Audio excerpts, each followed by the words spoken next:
If we look back over the last 18 months, 2 years, one thing is for certain, all of our resilience has been absolutely tested.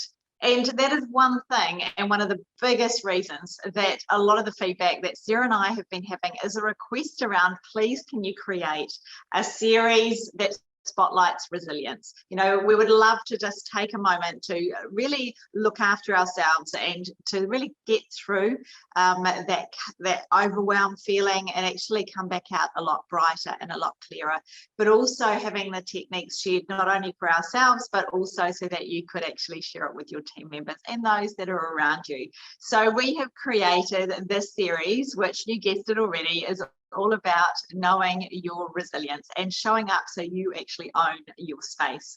I just want to check in with you just quickly before Sarah jumps in, and I want to ask you a question. If you could rate your resilience as you're feeling right here, right now, from 1 to 10, 1 being really poor at the moment, 10 is you're just totally rocking it and you've got no resilience issues, where would you be sitting? Where would you be sitting right now? So 1 to 10, just quickly think of that. Now, this in itself is a really good activity to actually just check in with your team members every so often and just give them that time scale, 1 to 10. What does that look like?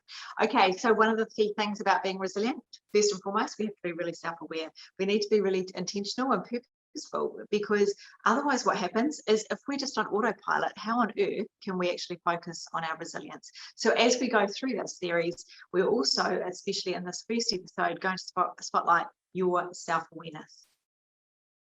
And today in particular, I'm going to be talking to you, and so will Kirsten very shortly. We're going to look at what's your impact. So that's really understanding what's going on when we're doing things and we're interacting with others, but actually what's that looking like and feeling like probably for other people as well.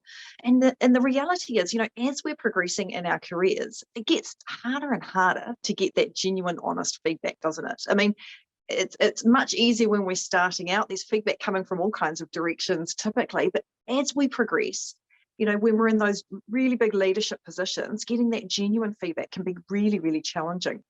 And so using our observational skills and being really aware of what's happening around us and how other people are responding to us, whether it's in team meetings or those individual conversations, is an action that we really need to hone in and make sure that we're really getting a grasp of.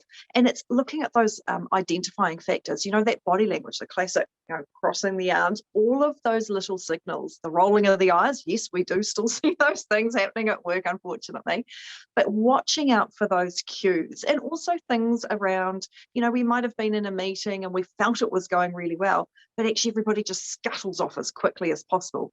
Granted, they might have other things to move on to, but actually what's happening? Is there any communication? Is there any collaboration after those meetings? Are people excited? Are they sharing ideas? So actually just being really aware around how we're behaving in those meetings and actually what the impact of our behavior looks like. And if something's gone amiss, trying to figure out what that is. And my actions or practical tips for you today is to really think about how you can garner that feedback, because we're all wanting to continually grow and evolve, and feedback's one of those really rich experiences that we can use to do that.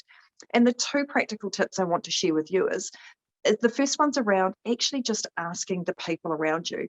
Of course, you need those trusting relationships. There's no 2 ways about that. And there needs to be that mutual respect between you and the recipient that you're talking to, or the person you're asking the feedback from. But if you feel comfortable and you feel that it's a safe thing to do, it can be a really great way to get quite instant feedback. The other way to get some feedback, if you're not so comfortable doing that, or you think the other person isn't as well, is to use a 360 tool. There are lots of options out there for people today, and they give the opportunity for people to give some anonymous feedback that's really true, honest, and often it's data driven. So when it's presented back to you, it's done in a really objective way, but in a humanistic way. So my challenge to you is, how, as you're growing as a leader, how are you getting that feedback? And what tools are you using to make sure you're understanding what your impact is?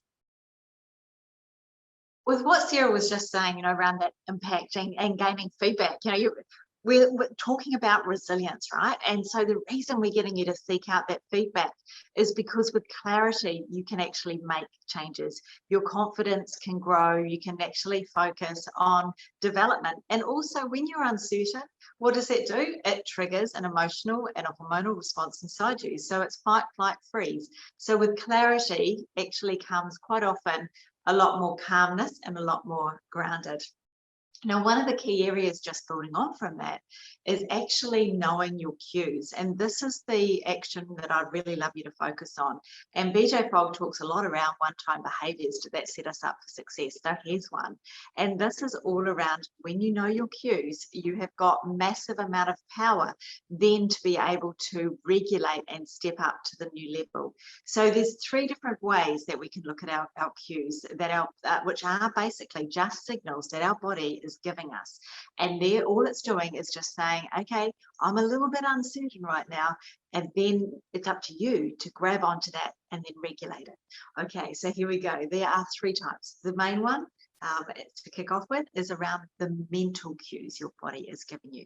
So what are the thoughts when you're challenged that you're going through your head? Okay, is it, oh, I'm not good enough, oh, you've got to be joking, you stuck that one up? What is that negative self-talk that you're saying? What is that dialogue? And just checking in with that mental cue. Another type of mental cue is all around the internal signals. And that is around, do you feel your heart beating faster? Do you actually start to get a knot in your tummy?